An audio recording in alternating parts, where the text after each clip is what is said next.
Hey guys, welcome back to Diaries. It's Brittany. Michael here. Welcome back to our channel. Yeah, welcome back, guys. Hello, if you're new here. Hi. To all our new friends. Hey. And if you're already been subscribed, welcome back to our channel. Welcome. We post twice a week. Yes. We do some fun videos here. So, and we're almost at our goal of 100 subscribers. Woo. We cannot wait to reach this milestone. But we need this much help from you guys by liking our videos, sharing them with friends, coworkers, family, etc. Whatever you want to do. Anybody. Social media.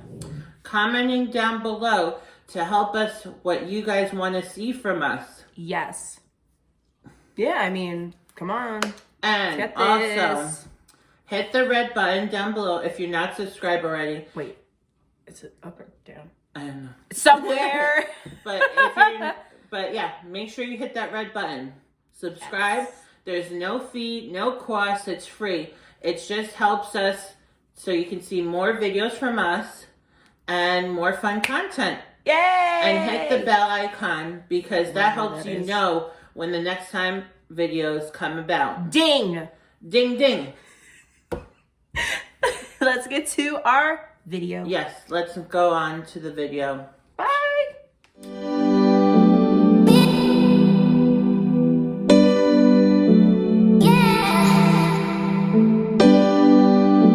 Hey guys, welcome back.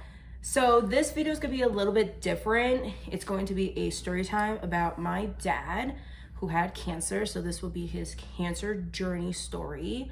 This is going to be a little bit hard. Yes. On me. I was gonna film this by myself, but I decided I want my best friend here because he, yes. Don't want to cry. So that's why we have tissues. So, you know, Mike has been there since, you know, the whole entire journey. So I hope you guys like this video. Get your tissues, get snacks, get drinks, whatever you want. Yeah, it's gonna be a little, you know. Yeah, trigger warning, you know. Yeah.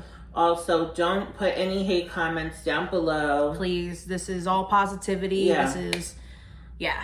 Yeah, we want to up like this so we can show aware to cancer. Yes. Because cancer sucks. It does. No one should go through it. No, especially what my family went through. Yeah, it's hard. So yes. We'll get into the story now. So me and Mike are at dinner, having a good time. You know, we get the check, and I get a text message from my brother saying, "When are you coming home?" I said, "Oh, I'll be home. We'll be home in like 10 minutes. Why?" He's like, "You need to come home now." I call him. I said, "What's going on?" He's like, in a calm voice, he's like, "You need to come home now." I said, "Okay." And my stomach just turned to knots. I told Mike, I'm like, "He's dead." I told him, like, "He's dead." He's like, no, relax. I'm like, "No, he's dead."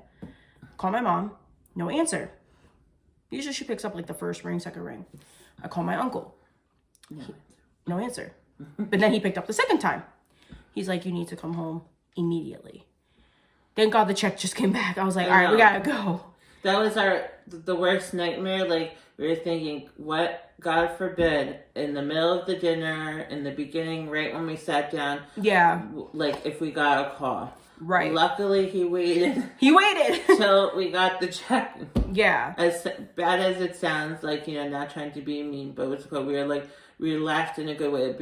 Thank God it's like, it happened when we were at the end of the dinner. Yeah. So I'm telling him, like, we gotta go. I'm like, we gotta go. So I was like panicking because I knew something was wrong. And, you know, like you have that gut feeling. That was me. And I was like, all right, we gotta speed. Let's go. Yeah. So I was like, take the shortcut home, whatever. Yeah, luckily we were only like maybe, 10 minutes away? Yeah, 10 minutes away. So we finally get onto my street and we're going down the hill, like by my house. And I see everything moved on the side of my porch. And I screamed, "Fuck." And I mean, I screamed, Mike could tell you, I screamed like, "Fuck," like 10 times. So Mike pulls in like on the other side and I got out of the car. I ran screaming, the word. And there's people outside, so sorry. And it's gonna be hard again. I'll never forget, I ran up those steps, Mike was behind me. My brother comes out. And I said, he's dead. Yeah. My brother's like, yes, he passed. Mike could tell you, I was sobbing, screaming, no, no, no, no, no, no, no. Like, where is he? Like, what's going on? They're like, calm down, calm down, calm down. I couldn't calm down. This is my father, you know. How can I calm down knowing that he just passed away? So my brother's like, all right, go inside.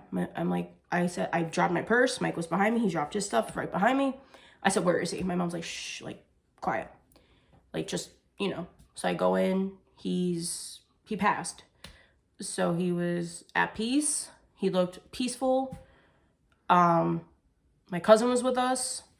My brother was there. My uncle and my mom and Mike. And Mike was tearing up. Yeah. He was crying. He was crying. Yeah. And I sat with my dad. I basically like kneeled, I think, on the floor. Or I don't remember what I did. And I said, like, why? I was like, why? Like, why? Like, why couldn't you wait for me? Like, but I'll tell you about that after. Like, just, that was the hardest thing for me to see, was my dad, like, there laying down, but, like, he looked at peace. Like, he didn't look sick anymore.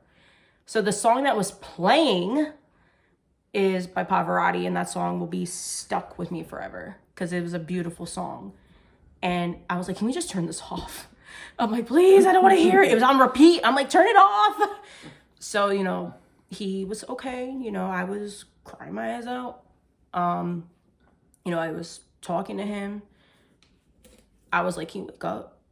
Like I said, I was in denial. Again, I was in denial. I'm like, all right, you can wake up. Like, this is a joke, right? No. So after that, my mom was talking to Mike, and then I had my alone time with my dad. My brother's like, take your time. I just sat there. I held his hand. It was a little freaky, but yeah, I was like, okay. It's weird. It's like, you know, other family members that passed away that, you know, like your aunts or uncles, whoever. But this is different because it was my dad, if you know what I mean. Like, it was, I don't know. It was just hard. So I'm just sitting there talking to him, and then, you know, funeral people came in, and we weren't there to see the behind the scenes. Yeah. Like what the, you know. Yeah. But mind you, before my dad passed, my mom called my brother. My brother was up the street. And she's like, all right, your dad's breathing really strange. I'm going to go sit with him. And she sat with him. She had candles lit. She held his hand. But actually, I forgot to mention, way before everything went downhill, my mom asked my dad, do you remember who I am? And he said, yes, you're my beautiful wife. That was beautiful. Yes. So I forgot to mention that. So now, when he passed, we were out. Mm-hmm. We were at dinner. Oh my God, if I remember, he passed at 9:30 p.m. Yeah, I think it was 9:30, if I remember. I think so. Yeah. It was like kind of late. Not late, but like... Yeah, it was like 9:30. So my mom was like, I'm going to lay with him. His breathing's really, you know. And their dog, Benny, was on the bed with, you know, the mom and her dad. 15 minutes before he died, Benny jumped off because he knew something was wrong. Because dog and, you know, cats, any animal senses it. So my mom sat with him, held his hand, and one of the song that he passed away to, he took his last breath to it. He squeezed my mom's hand, and he went. He went up. I gotta tell them that. I did see my dad's spirit go up. I saw him go to where he's supposed to be, which is in heaven. He's where he's supposed to be. Thank God. He's there now. So that was hard to say my final goodbyes to him at my house. And that was a tough night. But Mike had to go to work the next day, but he stayed with me till like midnight. Yeah. He didn't have to, mm-hmm. but he stayed with me. So Mike left to go to work. Well, had to go home. then go to work. Luckily, it was like 9 o'clock. I think I started. Yeah. Because it was what, Saturday? Yes, going into Sunday. Yeah, going into Sunday, and I only worked like 9 to 5 o'clock. Yeah. But I think I might have had to stay like an hour later or whatever because, you know, the drama. Yeah. But anyways, not getting into that, but. You know, Mike came over after, like, he was there since the beginning until the end, so I appreciate that. Yes, you're welcome. My dad loved him and my whole family. So the next day was Sunday. It was weird. It was so weird because Mike was at work and he told me he smelled cigarettes inside his job, and no one smoked cigarettes. My dad. Yeah, like I was like fourth cashier inside the store, and there was no one around me. Like, you know, it was quiet. Yeah. And all of a sudden, I smelled cigarette, like smoke. Yeah. And I looked around. No one was near me. No one was over here. No one was here behind me. And I was like, that's odd. It was so weird because... And it wasn't windy outside. So. Yeah, it was like hot. And I remember he told me because I was like, that's so weird because I just smelled cigarettes in my room. Nobody was home. My mom, my brother were at the funeral home. I was getting ready to go see a friend of mine to go out for lunch and go get some sneakers because my dad told me, go get new sneakers. And I did. And I was like, this is so weird. And then I smelled his cologne. And I was like, okay, he's here. I know he's here. It felt so weird the next day with like waking up and it's like, oh, hey, good morning, you know, to my dad. I felt like I was in a dream, but I wasn't in a dream. And it was just strange. So he smelled the cigarettes. I smelled the cigarettes. It was weird. Very strange. So, you know, fast forward to like, when was it? Tuesday when I got my hair done. Yeah. I went to go get my hair done because we were going for dinner with some family before the wake, which was on a Wednesday. And it was cloudy or it was rainy. It was like very humid. So I got my hair straight, which stupid me. It was freaking hot. And I just remember we're walking out and the sun is beaming in my face. I was like, oh, hey, Dad. Like, it was beaming right in my face. I'm like, really, right now? We don't need this. Yeah, it was like clouds all around. Yeah. But where me, Brittany, and our friend were standing, it was just direct sunlight. Yep. The sun, it was like yellow, you know, the sun. And it was directly on us where we were everywhere else. Cloudy. Dark. And we were just standing. It was so weird. I was just like, is this a sign or something? Like, I believe in that. I believe in the spirits. I believe in all that stuff. It's cool, whatever. So I was just like, that's so strange. So we went for dinner and my uncle wrote a eulogy for him. So, you know, he was like showing it to us and I just bawled.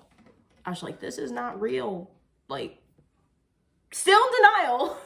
Like 2 days, 3 days later, I was just like, this is not real. This is crazy. So it was a great eulogy. A beautiful eulogy. Yes. So my mom told me that night, oh, you can write a letter to your dad and put in the casket. I said, sure, I'll do that. So I wrote it that Tuesday because Mike had to go home. So everyone came to my house for a little bit. So I wrote the letter. And yeah, I wrote a letter to my dad. I wish I had another copy of it because I went in on that and I basically like, it was from the heart. So I wrote the letter and whatnot. It was a beautiful letter. I wish I still had it.